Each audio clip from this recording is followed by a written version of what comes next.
दलानों की धूप छतों की शाम कहाँ, दलानों की धूप छतों की शाम कहाँ, घर से बाहर घर जैसा आराम कहाँ। दिन भर सूरज किसका पीछा करता है, रोज़ पहाड़ी पर जाती है शाम कहाँ। तो शाम कहीं भी जाती हो, लेकिन जब हम घर से बाहर निकलते हैं, बेशक वो जो वक्त होता है वो उतने आरामदायक नहीं होता, लेकिन फिर भी दुनिया कितनी अलग अलग है और ज़िंदगी कितने अलग अलग रूपों में है ये ज़रूर पता लगता है। तो ऐसे ही एक रूप आज देखा यहाँ पर, ये है मोहन हेरिटेज, जो सोलन से लगभग 7 किलोमीटर की दूरी पर है। बहुत ही खूबसूरत जगह है, एक्सपेक्ट नहीं किया था कि इतनी सुंदर होगी। लेकिन यहाँ पर एक बहुत खूबसूरत मंदिर है जिस पे सूर्य देवता हैं और अंदर पूरी एक स्टोरी डिपिक्ट की गई है जो कि भगवान शिव से जुड़ी हुई है। तो उस स्टोरी के बारे में और इस मंदिर के बारे में क्या है, क्या ख़ास है, मैंने सोचा आपको भी सैर कराऊं। तो चलिए चलते हैं।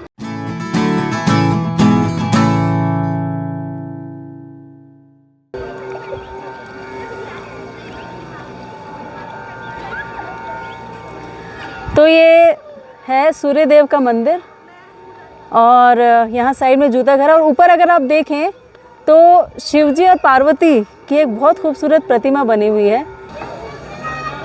एक पहाड़ी के बीच में काट कर बनाया गया इतना खूबसूरत मंदिर कल्पना से भी परे लगता है, लेकिन बहुत सुंदर है, बहुत ही सुंदर है।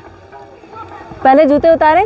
इतना सब यहाँ बनाने में बहुत समय लगा होगा, क्योंकि एक तो इस मैदान को समतल करना अपने आप में बहुत बड़ा काम था और ऊपर से इतने सारे स्कल्पचर्स बनाना, वो भी ऐसी जगह जहाँ एक्सपेक्ट नहीं कर सकते थे। देखिए कितनी खूबसूरती से बनाया गया है, कितनी सुंदर नक्काशी है ये। आप पहली बार आए यहाँ पर? हाँ जी। तो कैसा लग रहा है यहाँ आके? बहुत ही बढ़िया, बहुत ही मतलब तो सुकून। पहाड़ों के बीच में ऐसी जगह आपने कभी एक्सपेक्ट की थी कि ऐसा भी हो सकता है? नहीं, बिल्कुल भी नहीं, पर ऐसा होने के बाद बहुत ही अच्छा लग रहा है कि मतलब ऐसी चीज़ें हो सकती है, तो और भी चीज़ें अच्छी हो सकती है यहाँ पर जी। बट ये तो है ही, एक हेरिटेज चीज़ बन रही है एक इंडिया के लिए। हाँ, बहुत ही अच्छा है जी। तो अंदर मंदिर में आपने दर्शन किए? नहीं, अभी बस आया हूँ, देखा हूँ। तो चलिए चलते हैं। चलो। सामने देख रहे हैं आप सूर्य देव और उनके घोड़े, बहुत ही नायाब दृश्य है, बहुत सुंदर है। चलिए ऊपर चलते हैं। ये कितनी सुंदर मूर्ति है। अश्विनी कुमार, देन पंजाबी ब्राह्मण,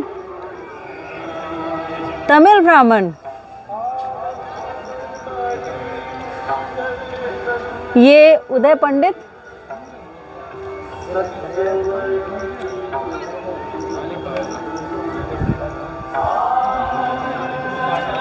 म्यूजिक, जो भी मंत्र ये चल रहा है बहुत बहुत अच्छा लग रहा है।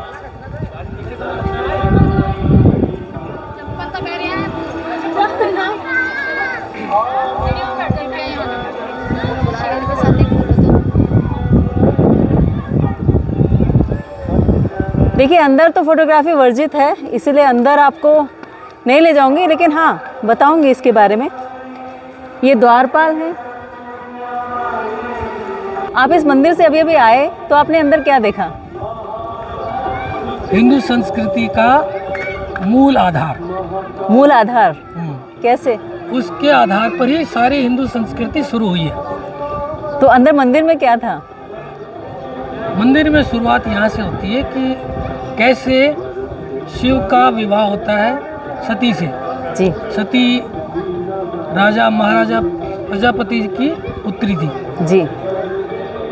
उनको शिव से प्रेम हो जाता है, लेकिन उनके सती के पिता जो प्रजापति थे जी, उन्होंने कभी नहीं चाहा कि मेरी पुत्री शिव से विवाह करे।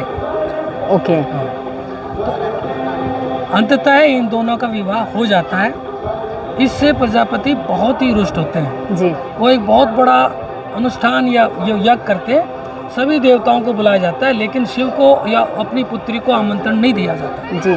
उससे होता क्या है, पुत्री को बहुत दुख होता है, क्योंकि मैं मेरा पिता इतना बड़ा यज्ञ कर रहे हैं, मैं तो अपने पिता के यज्ञ में जाऊंगी। शिव के मना करने के बाद भी सती देवी चली गई। वहाँ जाके यज्ञ में उनका आदर सत्कार नहीं किया गया। जी। और आदर सत्कार ही तो नहीं किया, वो तो अलग बात थी, लेकिन उसके पश्चात उनका तिरस्कार भी किया गया। जी। उनको कहा गया कि आप यहाँ से जाइए। इससे वो बहुत ही ज़्यादा क्षुब्ध हुई उन्होंने चाहा कि मैं इस हवन कुंड में अपना दाह संस्कार कर लेती हूँ। जी लेकिन हवन कुंड महाराज बाहर आए, उन्होंने कहा कि हे देवी, मैं आपको नहीं जला सकता, मेरे अंदर क्षमता नहीं है।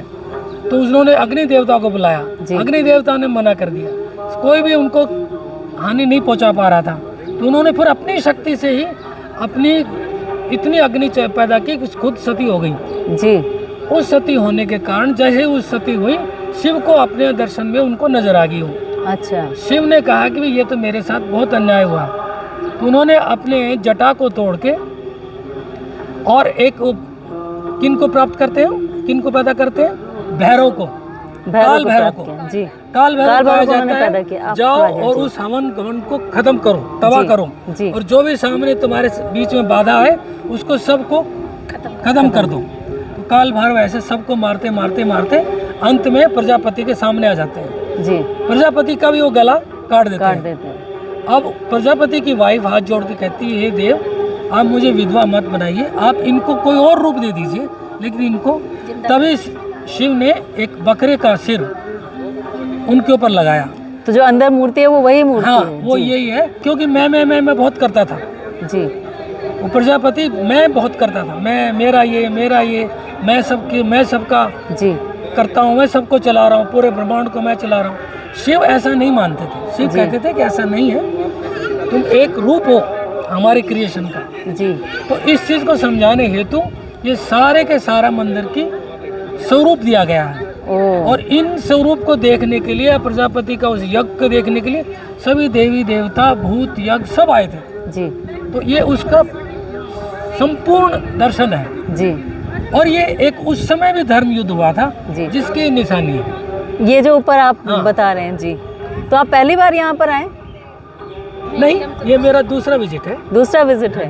तो आपको लेकिन इतना ये- अच्छा लगा यहाँ आके? इतना अच्छा लगे कि हम दोबारा आ गए। जी थैंक यू सो मच। ये जो मंदिर आप दूसरी बार यहाँ पर आए हैं, तो इस मंदिर में मतलब कब पहली बार कब आए थे या कब बना, कुछ आइडिया है आपको? ये 2013 में बना था जी और हम पहले भी आ चुके हैं, यहाँ विजिट कर चुके हैं, जी। हमें बहुत अच्छा लगता है, इसलिए हम आए हैं दोबारा विजिट जी करने के लिए। जी थैंक यू।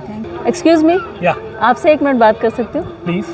तो ये मंदिर जो है पहाड़ों के बिल्कुल बीच में है, आप पहली बार आए हैं यहाँ पर? हाँ, फर्स्ट टाइम आया हूँ। कैसा लगा आके? बहुत अच्छा, सोचा नहीं था पहाड़ों के बीच में ऐसी जगह पे ऐसा कोई मंदिर होगा वो इतना बड़ा और इतना भव्य। जी तो यहाँ पे एक्सेसिबिलिटी थोड़ी मुश्किल नहीं है, कैसे है, आप अपनी गाड़ी थोड़ा सा से? रोड सिंगल रोड है, जी। तो दो गाड़ी नहीं निकल सकते एक टाइम, जी तो वो थोड़ा सा चैलेंज है, जी बट अदरवाइज तो ठीक है। तो गाड़ी, अपनी गाड़ी लाना मुश्किल है। हाँ, थोड़ा सा मुश्किल है। तो सोलन से कितना आगे डाइवर्जन है इसके लिए? सोलन से आप चलेंगे तो मुश्किल से 2 किलोमीटर के बाद ये राइट को रोड करता है, जी और देन यू कैन नीचे 5 किलोमीटर का डिस्टेंस है वहाँ से। अच्छा, सोलन से Main नीचे road उतरना से, होता main है? road से। मेन रोड से 5 किलोमीटर नीचे उतरेंगे नीचे तभी आना, मंदिर है। हाँ। ओके, अश्विनी घाटी बोलते हैं इसको। अश्विनी घाटी। हाँ जी, जी थैंक यू। Thank you. आप जब भी कभी सोलन की तरफ आएँ या फिर चहल जाना चाहें तो यहाँ ज़रूर आइएगा। मोहन हेरिटेज है ये, सोलन से थोड़ा सा ऊपर है और चारों तरफ से देखें तो पहाड़ियों से घिरा हुआ है। तो इतना सुंदर नज़ारा आप बिलीव भी नहीं करेंगे और एक्सपेक्ट भी नहीं करेंगे, इसीलिए एक बार तो यहाँ आना ज़रूर बनता है। तो एक मुलाकात ज़िंदगी के साथ में, आज की मुलाकात इस जगह से हुई। ज़िंदगी की एक ऐसी परिभाषा जिसके बारे में शायद हमने नहीं सोचा, और एक चीज़ ये सिखाती है वो ये कि कुछ भी मुश्किल नहीं है। जब एक दुर्गम पहाड़ को काट कर इतना बड़ा स्पेस और इतना सुंदर मंदिर बनाया जा सकता है, तो लाइफ में कितने बड़े पहाड़ क्यों ना आ जाएं, हम जो चाहें वो कर सकते हैं। सिर्फ मेहनत की बात होती है, बस मेहनत करते रहिए और ऐसे ही ज़िंदगी से मुलाकात होती रहेगी।